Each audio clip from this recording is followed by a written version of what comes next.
സംസ്ഥാനത്ത് ഐക്യ ജനാധിപത്യ മുന്നണിക്ക് ഉജ്ജ്വലമായ വിജയം സമ്മാനിച്ച എല്ലാ വോട്ടർമാരോടും പ്രത്യേകമായ നന്ദി പ്രകാശിപ്പിക്കുന്നു. ശ്രീ രാഹുൽ ഗാന്ധി 2024 വിജയിച്ചതിനേക്കാൾ അതിനേക്കാൾ ഉജ്ജ്വലമായ ഭൂരിപക്ഷത്തിലേക്ക് ശ്രീമതി പ്രിയങ്ക ഗാന്ധിയുടെ ഭൂരിപക്ഷം പോവുകയാണ്. ശ്രീ ഷാഫി പറമ്പിൽ 2021 വിജയിച്ചതിൻ്റെ ഏകദേശം 5 ഇരട്ടിയോളം ഭൂരിപക്ഷത്തിനാണ് ശ്രീ രാഹുൽ മാങ്കൂട്ടത്തിൽ നിയമസഭയിലേക്ക് പോകുന്നത്.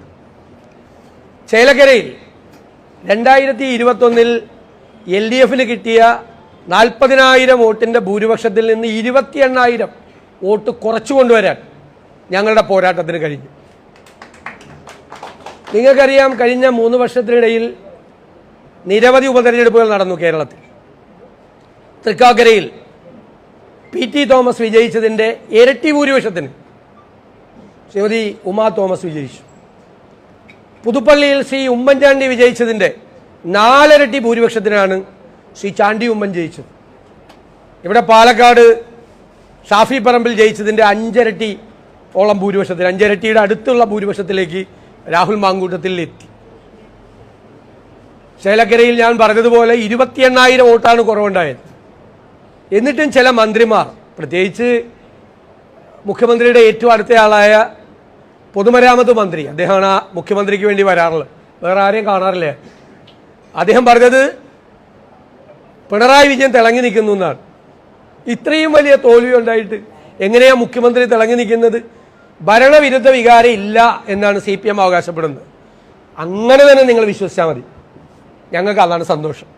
അങ്ങനെ തന്നെ നിങ്ങൾ വിചാരിക്കുക, ഭരണവിരുദ്ധ വികാരം ഇല്ല എന്ന് തന്നെ നിങ്ങൾ വിചാരിക്കുക, അല്ലേ?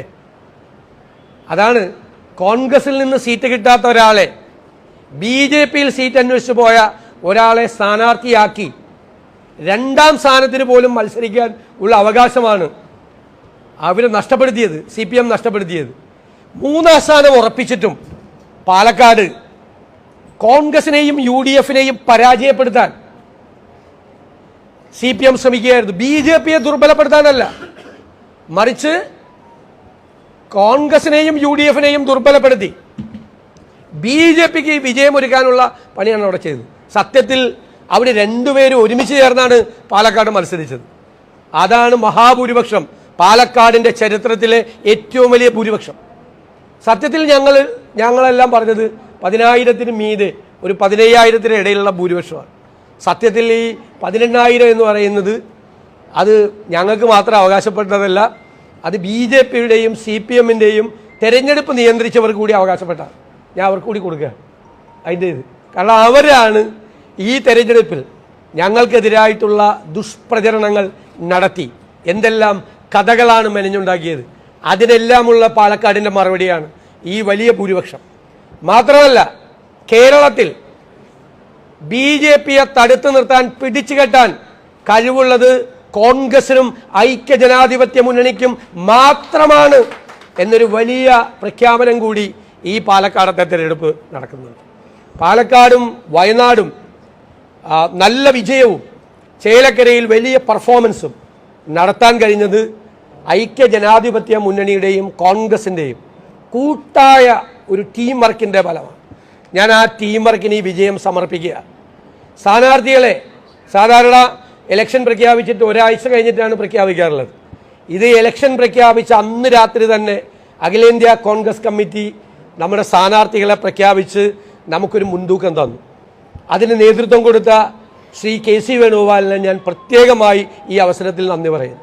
തെരഞ്ഞെടുപ്പിൻ്റെ ഓരോ ഘട്ടത്തിലും അദ്ദേഹവും കേരളത്തിൻ്റെ ഇൻചാർജായ ശ്രീമതി ദീപാദാസ് മുൻഷിയും 2 ACC ഭാരവാഹികൾ ശ്രീ മൂന്ന് പേർ PV മോഹനും അതുപോലെ മൻസൂർ ഖാനും ശ്രീ അറിവഴകൻ ഉൾപ്പെടെ അവരുടെ ഒരു സാന്നിധ്യവും അവരുടെ പ്രസൻസും ഉണ്ടായി. അഖിലേന്ത്യാ കോൺഗ്രസ് കമ്മിറ്റി കേരളത്തിലെ കോൺഗ്രസ് ലീഡർഷിപ്പിന്, UDF ലീഡർഷിപ്പിന് നൽകിയ പിന്തുണയ്ക്ക് ഞാൻ ആദ്യം നന്ദി പറയാം. KPCC പ്രസിഡന്റ് ശ്രീ K സുധാകരൻ്റെ നേതൃത്വത്തിൽ KPCCയുടെ ഭാരവാഹികൾ ഒരു ടീമായി നിന്നു. UDFൻ്റെ ഘടകകക്ഷികൾ ശ്രീ പാണക്കാട് സാദിഖ് അലി ശിഹാബ് തങ്ങൾ തന്നെ ശ്രീ കുഞ്ഞാലിക്കുട്ടി സാഹിബ് അടക്കമുള്ള ആളുകൾ നേതൃത്വം കൊടുത്തു. ഘടകകക്ഷി നേതാക്കൾ എല്ലാവരും, UDF സെക്രട്ടറി CP ജോൺ അടക്കം ഉള്ള മുഴുവൻ നേതാക്കന്മാരും ഒരു പാർട്ടിയെ പോലെയാണ് പ്രവർത്തിച്ചത്. UDFിൻ്റെയും കോൺഗ്രസിനകത്തെയും ഐക്യമാണ്. എന്തായിരുന്നു ബഹളം? ആദ്യത്തെ ആഴ്ച കോൺഗ്രസിൽ വലിയ കുഴപ്പമാണ്, പാലക്കാട് ഇപ്പോൾ പല കഷ്ണമായിട്ട് ആളുകൾ പോകുന്നു. അന്ന് ഞങ്ങൾ പറഞ്ഞു കോൺഗ്രസിലല്ല കുഴപ്പം, UDFിലല്ല കുഴപ്പം, കുഴപ്പം CPMലും കുഴപ്പം BJPയിലുമാണ് എന്ന് ഞങ്ങൾ നേരത്തെ തന്നെ ഞങ്ങൾ പറഞ്ഞത്. അതാണല്ലോ ഇപ്പോൾ സംഭവിച്ചത്. കഴിഞ്ഞ 21 തെരഞ്ഞെടുപ്പിൽ 50,000 വോട്ട് ശ്രീധരന് കിട്ടിയെങ്കിൽ ഇപ്പോഴത്തെ സ്ഥാനാർത്ഥിക്ക് കിട്ടിയത് 38,000 വോട്ട്. 38,000-ത്തിലധികം വോട്ട് മാത്രമാണ് കിട്ടിയത്. 12,000 വോട്ട് കുറഞ്ഞു, BJPയുടെ വോട്ട് കുറഞ്ഞു പാലക്കാട്. അപ്പോൾ ഇതാണ് തെരഞ്ഞെടുപ്പ്. അപ്പോൾ ഈ തെരഞ്ഞെടുപ്പ് നൽകുന്നൊരു വലിയ പാഠമുണ്ട്. ആ പാഠം ജനങ്ങൾ ഞങ്ങൾക്ക് നൽകിയ പാഠമാണ്. നന്നായി ഒരുമിച്ച് നിന്ന് ഒരു ടീമായി വർക്ക് ചെയ്താൽ വിജയം നിങ്ങൾക്കുള്ളതാണ് എന്നാണ് ജനങ്ങൾ ഞങ്ങളോട് പറഞ്ഞത്.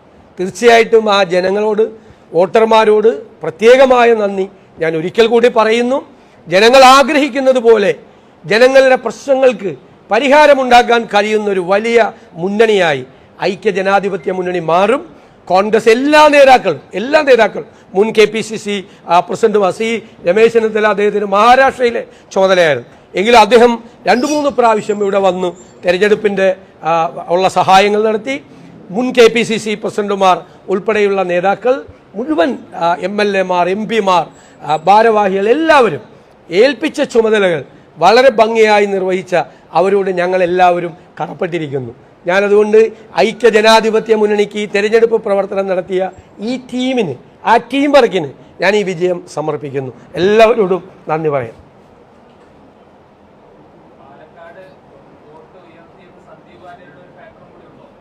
അല്ല, തീർച്ചയായിട്ടും തിരഞ്ഞെടുപ്പിൽ ഒരുപാട് ഘടകങ്ങളുണ്ട്.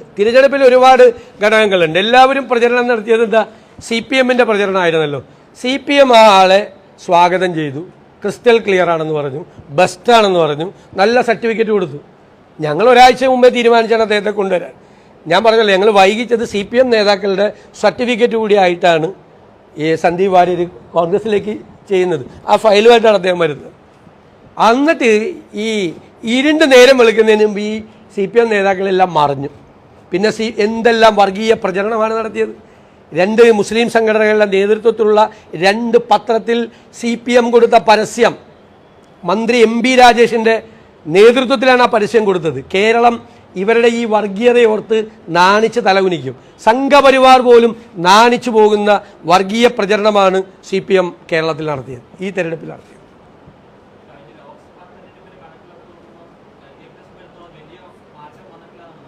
ലോകസഭാ തെരഞ്ഞെടുപ്പ് അല്ലല്ലോ സാധാരണ പറയാറുള്ളത്.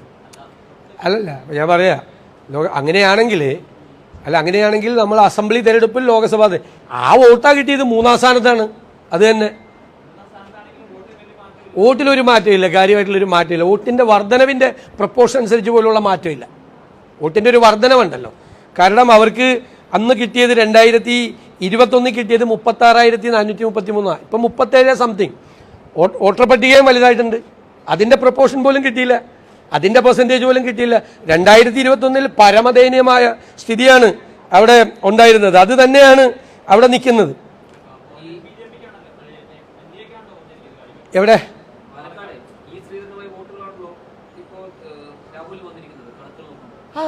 അതുകൂടി കിട്ടി ഞങ്ങൾക്ക്. ഞങ്ങൾ BJPയുടെ വോട്ട് ഗണ്യമായി കുറച്ചു. ആ വോട്ട് CPMലേക്കല്ല പോയത്, ആ വോട്ട് ഞങ്ങൾക്കാണ് പോയത്, ഞങ്ങൾക്കാണ് വന്നത്. കറക്റ്റ് അല്ലേ? ശ്രീധരൻ മത്സരിക്കുമ്പോൾ ശ്രീധരന് 50,000 വോട്ടാണ്. കൃഷ്ണകുമാർ കിട്ടിയിരിക്കുന്നത് 32,000-ത്തിലധികം വോട്ടാണ്. 12,000 വോട്ട് കുറഞ്ഞു. ഇവിടെ ഒരു 1,000-ത്തിലധികം വോട്ട് മാത്രമാണ് LDF സ്ഥാനാർത്ഥിക്ക് കൂടിയുള്ളൂ. അത് പ്രപ്പോസലാണ്.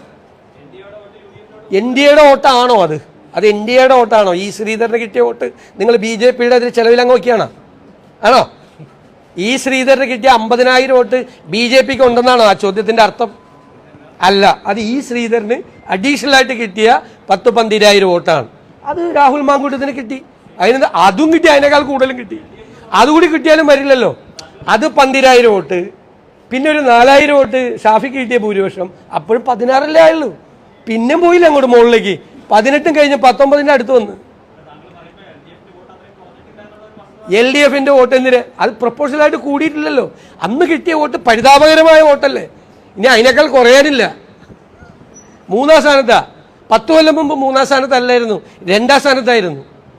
അവിടെ BJP വളർന്ന്, CPMന്റെ തകർച്ച കൊണ്ടാണ് BJP അവിടെ വളർന്നത്. ഇപ്പം ഞങ്ങളാണ് BJPയെ പിടിച്ചു കെട്ടിയത്.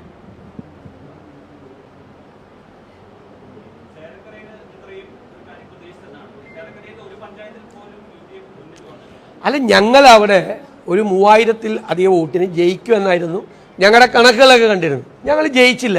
പക്ഷേ 39,600 വോട്ടിനാണ് 2021-ൽ കെ രാധാകൃഷ്ണൻ ജയിച്ചൊരു സ്ഥലമാണ്.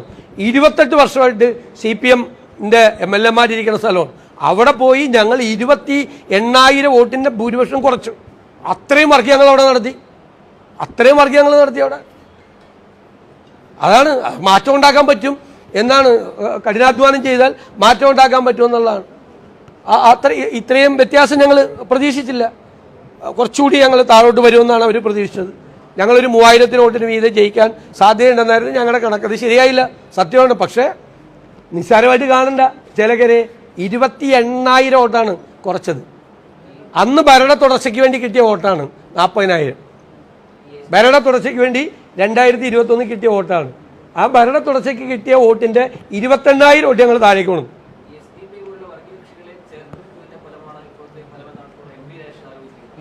പാലക്കാടല്ലേ? അദ്ദേഹത്തിന് ഞാൻ കുറച്ച് നന്ദി പറയാണ്. പ്രത്യേകിച്ച് ഞാൻ അദ്ദേഹത്തെക്കുറിച്ച് ഒന്നും പറയില്ല. ഞാൻ ഈ ആരെക്കുറിച്ച് എന്തെല്ലാം പറഞ്ഞു. അദ്ദേഹം എഴുതി കൊടുത്തതാണ്.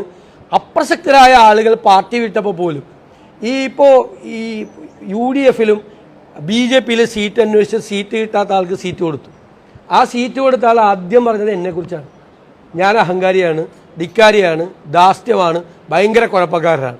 അഹങ്കാരിയും ധിക്കാരിയും ധാർഷ്ട്യവുമുള്ള VD സതീശൻ്റെ പാർട്ടി വിട്ട് അദ്ദേഹം പോയത് വിനയാന്യതനും ലാളിത്യവും പാവപ്പെട്ടവനുമായ പിണറായി വിജയൻ്റെ പാർട്ടിയിലേക്കാണ്. മനസ്സിലായി? എന്നിട്ട് അവിടെ ഞാൻ കാണാത്ത ആളുകൾ, ഒരു യൂത്ത് കോൺഗ്രസിൻ്റെ സംസ്ഥാന ഭാരവാഹിയായിട്ട് മത്സരിച്ചിട്ട് 15 വോട്ട് കിട്ടിയ ഒരാൾ, ഒരു കൊല്ലമായിട്ട് ഒരു രാഷ്ട്രീയ പ്രവർത്തനം നടക്കുന്നില്ല, അദ്ദേഹം പാർട്ടി വിട്ടുപോയി. ഞാനതിനെ കണ്ടിട്ടില്ല, കേട്ടിട്ടില്ല ഇതുവരെ. അദ്ദേഹം പത്രസമ്മേളനം നടത്തിയപ്പോൾ MP രാജേഷ് എഴുതി കൊടുത്ത് VD സതീശൻ ധാർഷ്ട്യമാണ്, ധിക്കാരാണ്, അഹങ്കാരം. ഞാനത് അസംബ്ലിയിൽ മറുപടി പറഞ്ഞ ഇതൊന്നും അവരെന്നെപ്പറ്റി പറയണമല്ലെന്ന് എനിക്കറിയാം. അസംബ്ലിയിൽ 15 CPM MLA-മാർ ഇതുപോലെ തന്നെ പറഞ്ഞു. പാർലമെന്ററി പാർട്ടി നേതാവായ മന്ത്രി എഴുതി കൊടുത്ത ഇവിടെ ഒരു 5-8 പേരെ കൊണ്ട് പറയിപ്പിച്ചു. CPMന്റെ ക്യാമ്പയിൻ അതാണ്. CPM-കാർ ഇത് പറഞ്ഞുകൊണ്ടിരിക്കുക. അവരെന്നെക്കുറിച്ചല്ല പറയണമെന്ന് എനിക്കറിയാം. അവർക്ക് ഒരാളെ പറ്റി പറയാൻ ആഗ്രഹമുണ്ട്, പക്ഷെ പറയാനുള്ള ധൈര്യമില്ല. അപ്പോൾ അവർ ഇതൊക്കെ പറയുമ്പോൾ എനിക്കറിയാം എന്നെപ്പറ്റിയല്ല, അത് മറ്റേ ആളെ പറ്റിയാണ് പറയണതെന്ന് എനിക്കറിയാം. അവിടെ എനിക്ക് ഒരു വിരോധം ആരോടും ഇല്ല. കാരണം ഇത്രയും ഭൂരിപക്ഷം ആക്കി തന്നത് അവർക്കൊരു പങ്കുണ്ട്. ഞാൻ പറഞ്ഞില്ല, 15,000 വരെ ഞങ്ങളുടെ കഠിനാധ്വാനവും പ്രവർത്തനവും നിൽക്കുള്ളൂ. അതിൻ്റെ അപ്പുറത്തേക്ക് പോകാൻ കാരണം രാത്രിയിലെ റെയ്ഡ്, പിന്നെയുള്ള പെട്ടി നാടകം, പാതിരാ നാടകം, സ്പിരിറ്റ് നാടകം, മനസ്സിലായില്ലേ? പിന്നെ മറ്റേ പത്രങ്ങളിലുള്ള പരസ്യ നാടകം, കുറേ നാടകങ്ങളുണ്ടായിരുന്നു. ആ നാടകത്തിൻ്റെ മുഴുവൻ സ്ക്രിപ്റ്റ്, സംഭാഷണം, സംവിധാനം എല്ലാം ഈ മന്ത്രിയുടെ അളിയനും കൂടിയായിരുന്നു. അവർക്ക് ഞങ്ങൾ ഡെഡിക്കേറ്റ് ചെയ്യുന്നു. ബാക്കി വോട്ട് 15,000-ന് മീതെയുള്ള വോട്ട് അത് അവർ മേടിച്ചു തന്നെ ഞങ്ങൾക്ക്.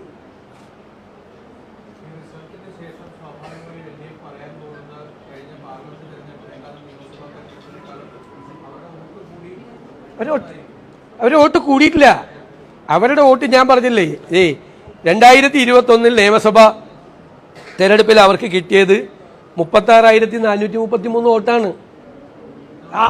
ആ വോട്ട് ഇപ്പം 37,000 വോട്ട്. 1000 വോട്ടിനേക്കാൾ കൂടുതൽ വോട്ടർ പട്ടിക വലുതായില്ലേ? 10,000 വോട്ട് അവിടെ ചേർത്തിട്ടുണ്ട്. അപ്പോഴാ 1000 വോട്ടേ കൂടുതൽ കിട്ടിയിട്ടുള്ളൂ. ആ 10,000-ന്റെ ഷെയറെങ്കിലും കിട്ടണ്ടേ? ഈ 3 പേർക്കായിട്ട് ഈ 10,000 വോട്ട് പോകുമല്ലോ. കൂടിയ വോട്ട് 10,000 വോട്ട് ചേർത്തിട്ടുണ്ട് അവിടെ പുതിയതായിട്ട് 2021 അസംബ്ലിയേക്കാൾ. അതിനേക്കാൾ കൂടുതലുണ്ട്. പാർലമെന്റിൻ്റെയും കൂടി വരുമ്പോൾ അതിനേക്കാൾ കൂടുതൽ വരും. എന്നിട്ട് ഈ 10,000-ന്റെ ഷെയർ പോലും കിട്ടിയില്ല. കൂടിയതാണോ?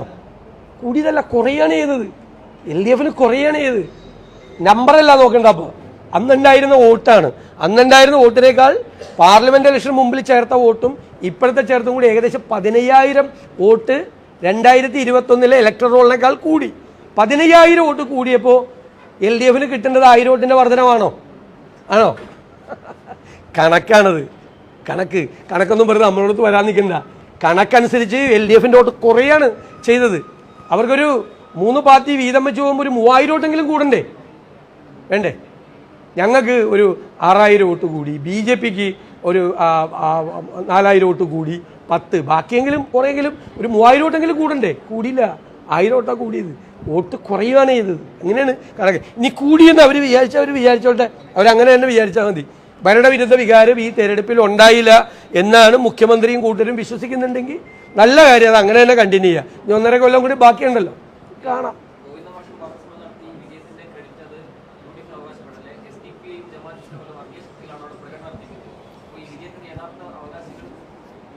ഇത് 18,874 വോട്ടിൽ ജയിച്ചിട്ട് ഇതുപോലത്തെ വർത്താനം പറയാൻ ഈ ഗോവിന്ദന് മാത്രമേ പറ്റുള്ളൂ. അദ്ദേഹത്തിൻ്റെ സംഭാവന ഉണ്ട്. ഞാൻ അദ്ദേഹത്തിന് നന്ദി പറയാൻ മറന്നുപോയി. കാരണം നവീൻ ബാബുവിൻ്റെ കുടുംബത്തിൽ പോയി ഈ കുടുംബത്തിൻ്റെ കൂടെയാണെന്ന് പറയുക, എന്നിട്ട് പ്രതിയായ PP ദിവ്യ ജയിലിൽ നിന്ന് ഇറങ്ങുമ്പോൾ സ്വന്തം ഭാര്യയെ ജയിലിൽ സ്വീകരിക്കാൻ വിട്ട് കുറച്ച് വോട്ട് ഞങ്ങൾക്ക് മേടിച്ചു തന്ന ഒരാളാണ്. ഞാൻ ഒന്നും പറയില്ല പുള്ളിയെ പറ്റി.